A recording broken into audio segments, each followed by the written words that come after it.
Hello everyone, स्वागत है आप सबका आपके अपने चैनल सक्सेस गुरु में। और मैं रजत नागपाल आज एक बहुत ही इंपॉर्टेंट टॉपिक के बारे में डिस्कस करने आया हूँ आपके साथ। काफ़ी ही संवेदनशील टॉपिक है। लोग इसको हमारी सोसाइटी में टैबू मानते हैं। मीडिया इनके बारे में बात नहीं करेगा और किसी न्यूज़पेपर में भी इनकी प्रॉब्लम्स के बारे में कोई डिस्कशन नहीं होगी। कोई सरकार नहीं आगे आएगी इनकी हेल्प करने में। इसलिए मैं आया हूँ कि इनके बारे में हम डिस्कस करते हैं।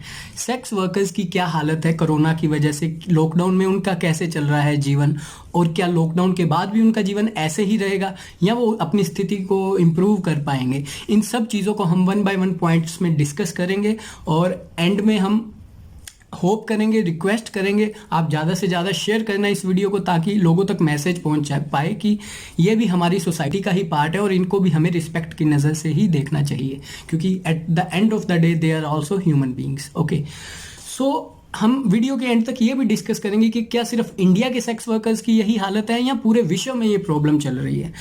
तो गाइज शुरू करते हैं हम आज का टॉपिक। ठीक है, सबसे पहले जो NACO है, नेशनल एड्स कंट्रोल ऑर्गेनाइजेशन, उसका एक आंकड़ा है, लगभग उसका आंकड़ा आया कि भारत में ऑलमोस्ट 6.5 लाख, तकरीबन 6.5 लाख सेक्स वर्कर्स हैं और हर दिन 5 लाख लोग ब्रोथल्स को विजिट करते हैं। ब्रोथल्स मतलब प्रोस्टिट्यूशन सेंटर होते हैं, वहाँ वो विजिट करते हैं। तो इतनी बड़ी ये तादाद है। ठीक है, अब लॉकडाउन की चलते ये चीज़ें बंद हो गई हैं, तो वो कैसे सरवाइव कर रहे हैं लोग। ठीक है, और अगर वो चल भी पड़ा तो क्या क्या दिक्कतें आएंगी उनके सामने। देखो, सबसे पहले जितने भी ब्रोथल्स होते हैं वहाँ social distancing is impossible. Social distancing वहाँ सोचिए ही मत। हमारे इंडिया में जो 3-4 सबसे फेमस ब्रोथल्स हैं, एक तो है दिल्ली में GB रोड, और एशिया का सबसे बड़ा ब्रोथल भी वो भारत में है, जो है वेस्ट बंगाल सोनागाची में। कोलकाता का सोनागाची ब्रोथल है, वो एशिया का सबसे बड़ा ब्रोथल है। वहाँ तकरीबन 10,000 वर्कर डेली काम करते हैं। और उसके बाद है दिल्ली GB रोड, वहाँ 3,000 वर्कर काम करते हैं। अब वहाँ की दिक्कत ये है, जितने भी ऐसे एरिया हैं वो जैम पैक्ड रहते हैं। आप तस्वीर में देख पाएंगे इतना क्राउडेड एरिया होता है, तो वहाँ सोशल डिस्टेंसिंग बिल्कुल नहीं होती। तो इसलिए ये सबसे वल्नरेबल है कि कोरोना का ज़्यादा इन पे इफेक्ट पड़ेगा। और जब इनको कोरोना हो गया तो आप समझ लीजिए कि डेथ पक्का है इनकी, क्योंकि इनका इम्यून सिस्टम इतना स्ट्रांग नहीं होता।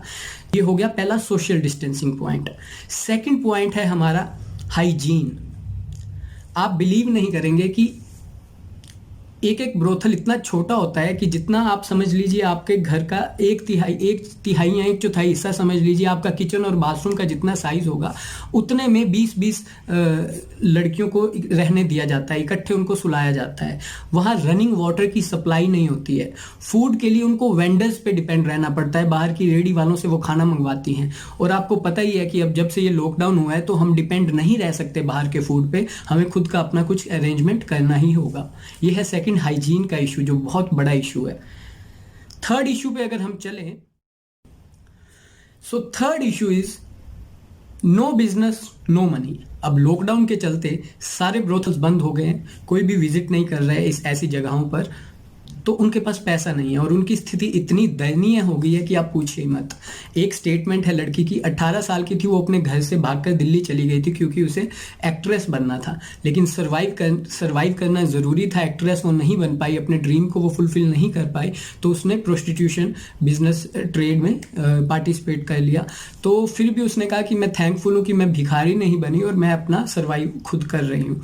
लेकिन इसके बाद उनको कोई सुनने वाला नहीं है, कोई उनकी हेल्प नहीं कर रहा है, उनके पास कोई सेविंग्स नहीं है, पैसा उनका तकरीबन ख़त्म हो चुका है और उनको खाने के लिए भी कोई पूछ नहीं रहा है। तो सरकार को मैं समझता हूँ कि सरकार को इन पे भी ध्यान देना चाहिए। ये दूसरी बड़ी प्रॉब्लम है। मैं कहूँगा सबसे ज़्यादा इम्पैक्ट लॉकडाउन पे अगर हुआ है तो वो तो एक तो माइग्रेटिंग वर्कर्स हैं, जो मजदूर फंसे हुए थे, एक जगह से दूसरी जगह जा रहे हैं। आपने भी देखा होगा, हर रोज़ न्यूज़ पे आता है और उनके बारे में भी सरकार नहीं सुन रही है, लेकिन कुछ ना कुछ ऑर्गेनाइजेशंस आगे आती हैं जो उनकी हेल्प कर रही हैं। और जो ये सेक्स वर्कर्स हैं, इनकी स्थिति भी बिल्कुल सेम है। एक मैंने आपको शालिनी की कहानी बताई और एक मैंने और पढ़ा था, पिया नाम की लड़की थी, यूपी से थे वो बिलोंग करती थी, और वो अपने घर जाना चाहती थी और घर जाने के लिए उसके पास कोई सोर्स नहीं है, कोई उनके बारे में पूछ नहीं रहा है। और सबसे बड़ी प्रॉब्लम, सोसाइटी उनको एक्सेप्ट ही नहीं करती है, उनको इतनी बुरी नज़र से देखा जाता है, उनको एक्सेप्ट ही नहीं करती है। ये तीसरी बड़ी प्रॉब्लम थी। चौथी सबसे बड़ी प्रॉब्लम है चौथी सबसे बड़ी प्रॉब्लम है इनकी मेंटल प्रॉब्लम्स, जो इस व्यापार में होते हैं, जो वो अपनी खुशी से नहीं होते हैं, किसी ना किसी मजबूरी में ही होते हैं। और इनको डिप्रेशन, मेंटल स्ट्रेस, इनकी हेल्थ, ये सब इतनी बुरी कंडीशन में होती है। और आज की सिचुएशन में इनका सब कुछ डबल हो गया है, स्ट्रेस डबल हो गया है, इनकी हेल्थ डिटेरियोरेट हो गई है, इनके पास पैसा नहीं है, इनके पास खाने को नहीं है, फूड इनकी बहुत बड़ी प्रॉब्लम है। क्योंकि कोई भी जो एनजीओज हैं वो इनके तक फूड नहीं पहुंचा रही हैं, कहीं कहीं जाके हेल्प जरूर कर रहे हैं लोगों की, बट सेक्स वर्कर्स की कोई नहीं ध्यान दे रहा है। अगर हम बात करें अनेबल टू रीच होम, हम ऑलरेडी डिस्कस कर चुके हैं। जैसे माइग्रेंट्स को प्रॉब्लम है, इनको भी बहुत बड़ी प्रॉब्लम है। एक दिल्ली में तमिलनाडु की जो प्रोस्टिट्यूट थी वो कह रही थी कि वो अपने घर जाना चाहती है, लेकिन वो कैसे जाए? अगर वो साइकिल पे या पैदल जाएगी, जैसे हमने बिहार में एक लड़की को देखा दरभंगा में, अपने पिता को गुड़गांव से ले आई साइकिल पे, अगर कहती मैं वैसे जाना चाहूँगी तो मुझे 100 साल लग जाएंगे, मैं मर जाऊँगी, मैं नहीं पहुँच पाऊँगी, तो उन पर भी कोई ध्यान नहीं दे रहा है।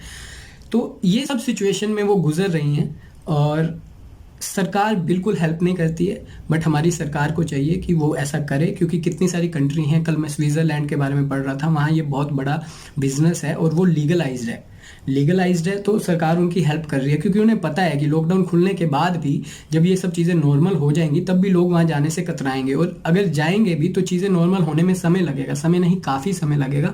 और इनके पास बिल्कुल सेविंग्स नहीं है, इनकी हेल्थ पे कोई ध्यान नहीं दे रहा है। तो मैं इस वीडियो के ज़रिए यही कहना चाहूँगा कि जो ये टॉपिक्स होते हैं जिन पे हम आवाज़ नहीं उठाते, हमारा मीडिया आवाज़ नहीं उठाता, हमें उठाना चाहिए। ज़्यादा से ज़्यादा इस वीडियो को गाइस शेयर करें, और अगर आपको वीडियो को अच्छा लगता हो तो लाइक भी कर दीजिएगा। सब्सक्राइब चैनल को नहीं किया करें, क्योंकि हम ऐसे टॉपिक लाते रहेंगे। और आई होप कि सब ठीक हो, हमारी आवाज़ उठाने से ही ठीक हो। All the best guys, have a nice day, take care.